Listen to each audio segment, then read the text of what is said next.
të negociosh paqen gjithë aktor nga Kosova e Shqipëria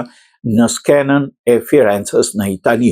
Në qytet ku historia dhe arti flasin gjuhët përpashkët civilizimit evropian, më 8-9 maj, Teatri Pergolas do t'jap dyert për 20 fuqishëm nga Ballkani, komedinë dramatike të negociosh paqen, Negotiating Peace, e cila shpalos në mënyrë tronditse, ironike, mekanizmin e prisht dhe shpesh absurd të ndërtimit paqes pas luftës. Me autor jeton Nezire, regji të blerta Neziret, vepra e ndërthurur shkallësisht me element të To End the War e diplomatit amerikan Richard Holbrooke dhe romanet Generali i ushtrisë të vdekur të Ismail Katares, duke krijuar një reflektim të fuqishëm mbi përballjen mes dhimbjes historike dhe nevojës për të ecur para. Në këtë udhtim teatror përfshihen aktorë të shquar nga Kosova, Shqipëria, Shkumbini Strefi, Meli Qena, Ema Andrea, Dukaqin Podrimaj, të cilët i japin trupët e zë një mozaiku kompleks emocionesh, frike, dyshimi, ironie e shprese. Për Ema Andrean, kjo nuk është thjesht një rikthim në skenën italiane, aktore e nderua